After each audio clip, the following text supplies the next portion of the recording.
कई जगह पुनरीक्षण हुआ, हाँ तेलंगाना में भी हुआ था, तो कहाँ बीजेपी की सरकार आई? तो सरकार आ गई कांग्रेस की। तेजस्वी यादव उठा रहे हैं कि पैसा कहाँ से आएगा। मान लेगा पैसा नहीं है तो पैसा उधार लिया जाएगा। जब तक जियो सुख से जियो, अब पैसा नहीं है तो उधार लेकर घी पियो। घबराहट बा कि भाई पता ना टिकट मिली कि ना मिली। कई दावेदार भी हैं ना, जो दावेदार पहले से हैं उन पार्टियों में। बहुत सारे ऐसे लोग डिफरेंट पॉलिटिकल पार्टीज के आवास में पकड़े गए हैं। बहुत कुछ वेटरन लोग जो है जेल में रह करके नर्तकियों का नाच देखते थे। तो कोर्ट में जा सकते हैं प्रमाणिक तो हमने उसको एविडेंसेस को लेकर के कि देखिए कितने फर्जी वोट हैं, कहीं का भी दिखा करके, तो उस पर हो सकता है कुछ संज्ञान ले।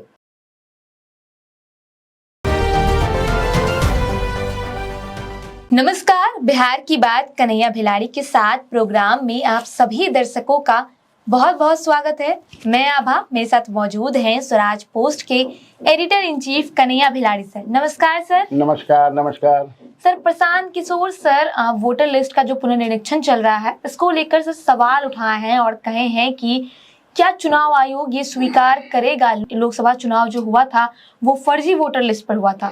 अगर चुनाव आयोग ये स्वीकार नहीं करता है तो विधानसभा चुनाव कराने में क्या दिक्कत है सर? प्रशांत किशोर ही नहीं, विपक्ष के सारे नेता जो हैं ये सवाल उठा रहे हैं। लेकिन अब है कि जो बीत गई सो बात गई। वर्तमान में बात कीजिए। वर्तमान में चुनाव आयोग ने ये निर्णय ले लिया है। निर्णय क्या, सब गहन पुनरीक्षक का काम चल रहा है। हाँ सर। तो वो तो रुक तो रहा नहीं है। नहीं सर, लेकिन लगातार सब।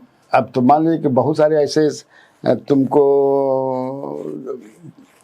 पूर्व में ऐसा हुआ है कि कोई विधानसभा या लोकसभा, विधानसभा में निकाल के जीता है और कोर्ट ने, निचली कोर्ट से वो हो गया कुछ कि आपको सजा हो गई तो हटा दिए जाते हैं, और बाद में वो ऊपर वाला कोर्ट से नहीं भाई उनको बहाल कीजिए, तो बहाल हो जाते हैं। तब तक से चुनाव भी कितना जगह हो जाता है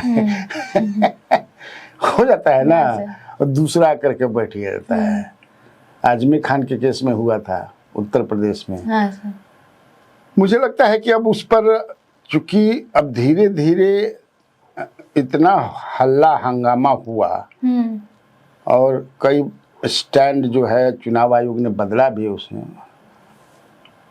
और जो मशीनरी है वो ईमानदारी से उसको रिकॉग्नाइज किया, कब एक तरह से स्वीकार ही किया कि नहीं अब बीएलओ को लेकर के बीएलओ घर नहीं जा रहे हैं, दो फॉर्म नहीं दे रहे हैं। तो प्रशांत किशोर ये सवाल उठा रहे हैं। देखो उसमें सबसे ज्यादा इन लोग को जो दिक्कत है वो जो प्रवासी हैं उन्हीं के लिए, those who are not available at the village, उनका उसी का डर है। इस तरह से बहुत लोग छंट जाएंगे। अब 35 लाख वोटरों को सर तो छांट ही रहा है। हाँ, पिछले उसमें तो कितने मर गए हैं ना, तो जो मर गए हैं वो तो वोटर होंगे नहीं। मुझे लगता है जैसे सुप्रीम कोर्ट ने फिर 28 तारीख को होना है, तो मुझे लगता है कि अब उस पर इलेक्शन कमीशन पर तो सवाल नहीं उठाना चाहिए, लेकिन चूंकि पॉलिटिशियन है उठाएंगे ही, बताएंगे ही। और इसमें अब उसमें सरकार के निर्देश पर ये काम हो रहा है, चुनाव आयोग कर रही है। मुझे नहीं लगता है कि ऐसा कुछ है कि सरकार बीजेपी की सरकार हो।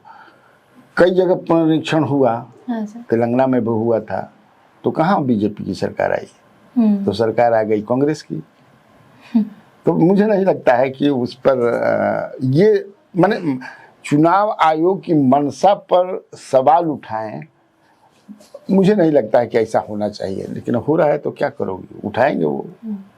प्रशांत किशोर सर, वो उठाने से उनको पॉलिटिकल फायदा होगा तभी ना वो उठा रहे हैं। या तेजस्वी ने भी उठाया है, बाकी अपोजिशन कांग्रेस ने भी उठाया है, सब लोग जो है उठा रहे हैं ये सवाल।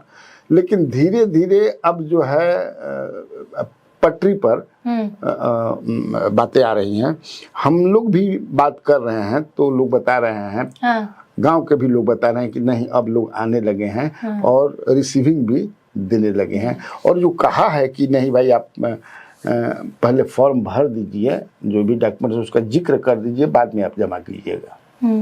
सर प्रशांत किशोर सर प्रधानमंत्री नरेंद्र मोदी को लेकर कहे हैं कि क्या चुनाव आयोग ये स्वीकार करेगा कि नरेंद्र मोदी जो है वो फर्जी वोटर से ही प्रधानमंत्री बने? सर इसको लेकर भी प्रशांत किशोर ये कैसे साबित होगा कि फर्जी वोट से बने हैं? क्योंकि सर पिछले बार लोकसभा चुनाव में जो चुनाव हुआ है यही वोटर लिस्ट से हुआ है ना। इसका मतलब ये था, फिर मैं कह रहा कि जो बात गई, जो बीत गई तो वो कोर्ट में चले जाएं। वो जो भी कह रहे हैं तो वो कोर्ट में जा सकते हैं प्रमाणिक तो हमने उसको एविडेंसेस को लेकर के कि देखिए कितने फर्जी वोट हैं, कहीं का भी दिखा करके, तो उस पर हो सकता है कुछ संज्ञान ले। लेकिन अब वो बात जो हो गया वो हो गया। अब वर्तमान में क्या हो रहा है, गड़बड़ नहीं होनी चाहिए। सवाल जो वर्तमान में हो रहा है उसी पर सवाल उठा रहे हैं लोग, लेकिन उसमें भी काफी सुधार आ रहा है। और लोग अब धीरे धीरे कि नहीं भाई, मतलब लोग सुधार कर रहे हैं। BLO अब आने लगे हैं, अधिकारी मॉनिटरिंग सुपरविजन करने लगे हैं, मॉनिटरिंग कर रहे हैं, तो बातें अब पटरी पर आ रही हैं। सर नित्यानंद राय ने सर लालू राज को लेकर कहे हैं कि लालू राज में अपराधी अपराध करके भागते नहीं थे, मंत्रियों के घर सर मेहमान बनकर जाते थे। अब ये तो नित्यानंद राय जानते हैं। ये तो नित्यानंद साहब देश में अभी जब हम घटनाओं को पूर्व में अभी देखने लगेंगे तो बहुत सारे ऐसे मिलेंगे जो हर पार्टी में। देखो ऐसे लोग जो है क्रिमिनल बैकग्राउंड के जो लोग हैं वो तो हर पार्टी में हैं, जिन पर केसेस हैं, क्रिमिनल केसेस हैं। किस पार्टी में नहीं है? सब पार्टी में है। तो अब लालू प्रसाद के राज में भाग करके मंत्रियों के यहाँ जाते थे, ये तो नित्यानंद राय जी ने बताएंगे। मैं तो नहीं जानता हूँ, मुझे तो नहीं याद है कि अपराधी जो है अब फिर बात बहुत पीछे चली जाएगी कि बहुत सारे ऐसे लोग डिफरेंट पॉलिटिकल पार्टीज के आवास में पकड़े गए हैं। बहुत कुछ वेटरन लोग जो है जेल में रह करके नर्तकियों का नाच देखते थे। बहुत लोग ऐसे हैं जो कि अपना जेल में रहते हुए बॉम्बे ताज होटल में जो है अपना हनीमून मनाए हैं, क्या कहते हैं, सुहाग रात मनाए हैं। ये भी मैं जानता हूँ। वो किस पार्टी में हैं लोग, ये प्रमाणिक तौर पर है, अखबार में छपी हुई नहीं, प्रमाणिक तौर पर है कि यहाँ जेल में, लिखित में जेल में है, प्रैक्टिकली वो ताज होटल में है। तो ये सब बात कहने का क्या मतलब है? लेकिन चूंकि वो पॉलिटिशियन है तो पॉलिटिशियन है और लालू प्रसाद यादव के ही मतलब सब कोई अटैक उन्हीं लालू यादव पर ही कर रहा है, तेजस्वी पर ही कर रहा है। क्योंकि अपोजिशन के लीडर हैं, वो मजबूत हैं, वो पॉलिटिकली सब जानता है तो चारों तरफ से। लेकिन मैं नहीं जानता, मैं भी चूंकि ऐसे नहीं पत्रकार हूँ कि क्राइम करने के बाद कोई मंत्री के यहाँ से, अब हो सकता है कि बहुत सारे फोटो देखोगे कि प्रधानमंत्री के साथ फोटो एक से एक धुरंधर लोगों की छप जाती है कि यार देखिए कोई क्राइम किया है।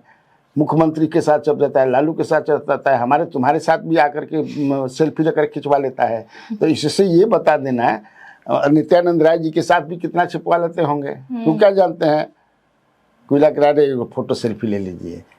तो इस आधार पर मैंने कि मंत्री जानता है कि क्रिमिनल है, अब मर्डर करके आया है, हमारे पास छिप जाए, हमको ऐसा नहीं लगता है। सर चुनाव को बहुत ही कम समय बचा हुआ है सर, और बिहार में सर रोजगार की राजनीति चल रही है सर, जहां सर नीतीश सरकार ये वादा किए हैं कि अगले 5 साल में 1 करोड़ रोजगार देंगे। तो वहीं राजद भी सर रोजगार को लेकर मुद्दा उठाती है और कांग्रेस भी सर अब 19 जुलाई को जॉब फेयर लगा रही है। सर क्या कैसे देखते हैं इसको? इसलिए कि मुद्दा बन रहा है वो ना, रोजगार ही मुद्दा बनेगा, भ्रष्टाचार ही मुद्दा बनेगा, क्राइम भी मुद्दा बनेगा। मुद्दे तो बहुत होते हैं ना। और अभी सारा लोग बोरा झोरा अपना खोल दिया है, आश्वासन का रेवड़ी बटा रहा है, हम ये देंगे, हम वो देंगे, चुनाव में ये करेंगे, वो करेंगे। तो जो सरकार में है वो तो देता ही है।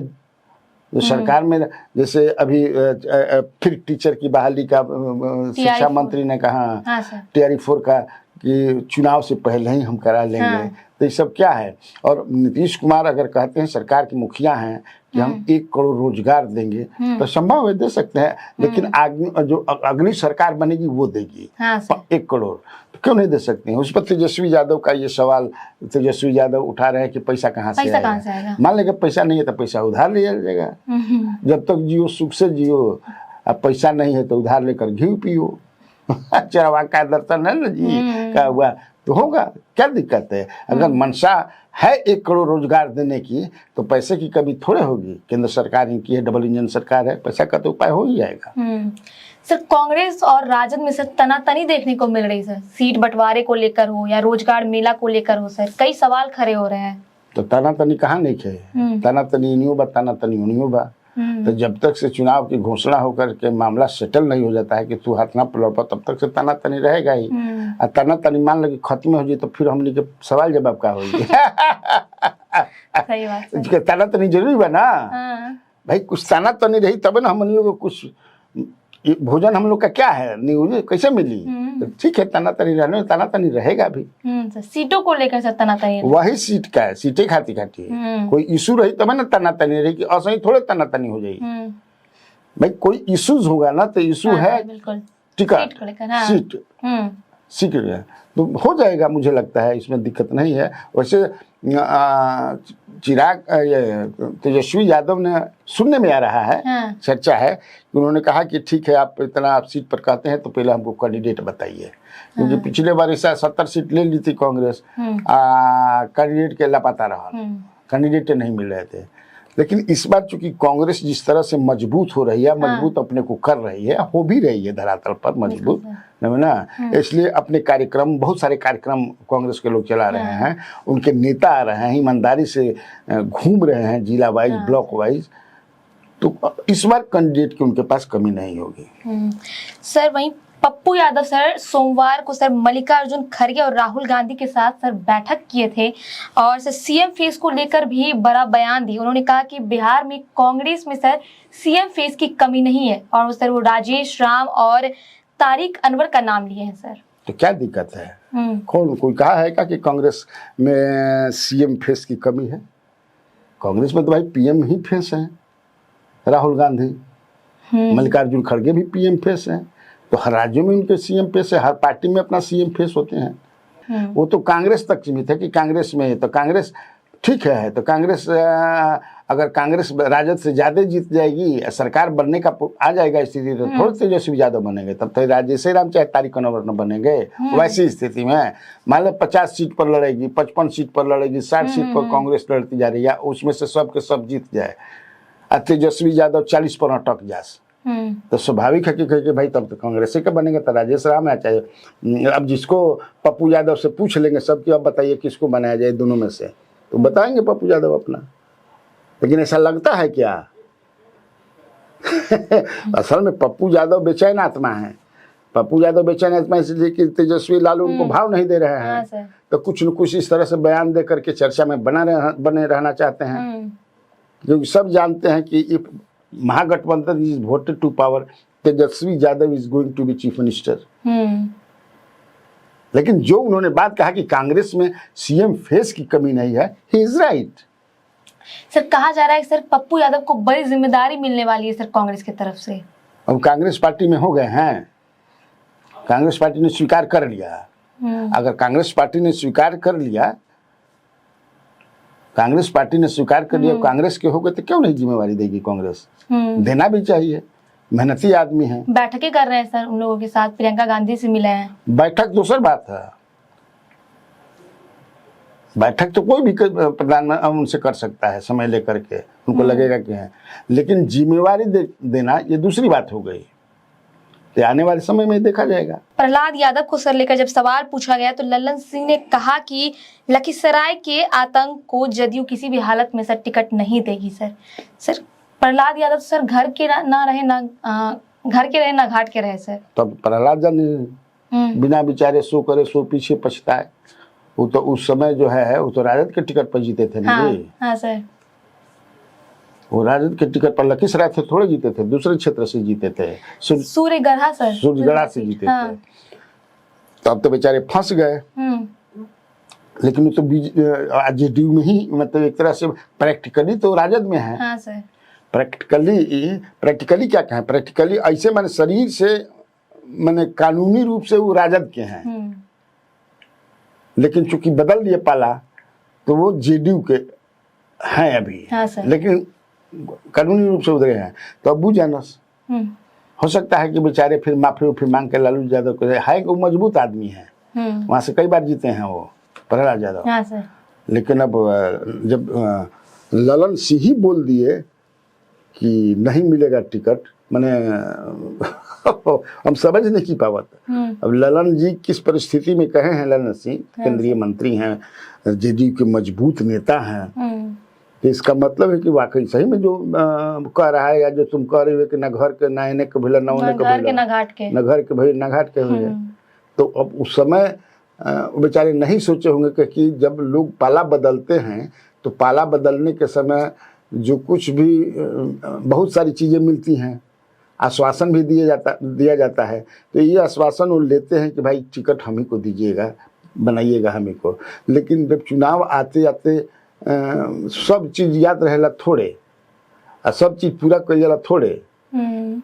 मध्य प्रदेश में 22 लोग टूट करके चले गए थे कांग्रेस से बीजेपी के साथ लेकर के, क्या नाम, कौन सिंधिया नाम है ना उनका, जो है ज्योतिराव सिंधिया, चले गए थे ना। तो सबको टिकट थोड़ा मिल गया था 22 को। हो सकता है कि यहाँ भी न मिले। अभी तो वही क्या जो तुमको रोहतास में 2-3 लोग मिल गए हैं, राजद के जो है संगीता हैं मोहनिया में, या भरत बिंद हैं भभुआ में, या गौतम मुरारी हैं, वो लोग भी समझ जाए कि से अभी मैंने घबराहट बा कि भाई पता ना टिकट मिली कि ना मिली। कई दावेदार भी हैं ना, जो दावेदार पहले से हैं उन पार्टियों में, तो दबा ठुक रहने के हई देखो काले अल ना, मैंने बाकी तो सब चीज़ इनका पूरा हुए न गई बा, तो उतने पर है दिहल जब टिकटवा हमने के दिए, मान ला कि नहीं दिए तो क्या करब, जा निर्दलीय हो। सर, जदयू प्रवक्ता नीरज कुमार सर कहे हैं कि जदयू ने किसी भी आपराधिक पृष्ठभूमि वाले को टिकट दिया तो प्रचार प्रसार नहीं करेंगे, नहीं जाएंगे सर प्रचार में। तब ये उनका अपना निजी विचार न है, नहीं जाएंगे। लेकिन कैसे नहीं देगा, जिस पर क्रिमिनल केसेस हैं। हाँ। अनंत सिंह पर है। हाँ सर बिल्कुल। मोकामा में तो अनंत सिंह पर है, वो भी उसी क्षेत्र के हैं। तो अगर नीतीश कुमार कह देंगे कि नहीं जाके अनंत सिंह का प्रचार कीजिए तो नहीं जाएंगे। मुझे नहीं लगता है कि अगर वो कह देंगे कि हम नहीं जाएंगे, ये तो अनुशासनहीनता हो जाएगी पार्टी के खिलाफ। भाई जब तक से अनंत सिंह को सजा पूरा नहीं हो जाए, रोक ना लग जाए, तो तब तक वो लड़ेंगे ही। हाँ सर। इस बार तो जो बातें जिस तरह से चल रही हैं। हाँ। कि नहीं वही कैंडिडेट होगा, उन्होंने अनाउंसमेंट भी कर दिया। उनकी पत्नी नहीं लड़ी थी जो चुनाव में जीती थी राजद के टिकट पर, लेकिन अब तो ये लड़ेंगे। तो वैसी स्थिति में अब नीरज कुमार क्या करेंगे? मुझे लगता है कि हर पार्टियों में डजन्स ऑफ कैंडिडेट्स ऐसे होंगे, अभी भी एमएलए हैं जो they are facing criminal cases. तो अब वो किस तरह से परिभाषित करते हैं उसको देखना है कि कौन क्रिमिनल है। लेकिन वो उनका अपना निजी विचार है कि नहीं जानेंगे। लेकिन जब लीडरशिप उनसे कहेगी कि नहीं शुड गो, आप जाइए, आपको जाना चाहिए, तो कैसे नहीं जाएंगे। आज की खबरों में सिर्फ इतना ही। आगे की खबरों के लिए बने रहे स्वराज पोस्ट के साथ। अगर आप ये वीडियो YouTube पे देख रहे हैं तो चैनल को सब्सक्राइब करें, वीडियो को लाइक करें। अगर आप ये वीडियो Facebook पे देख रहे हैं तो पेज को फॉलो करना ना भूलें। धन्यवाद।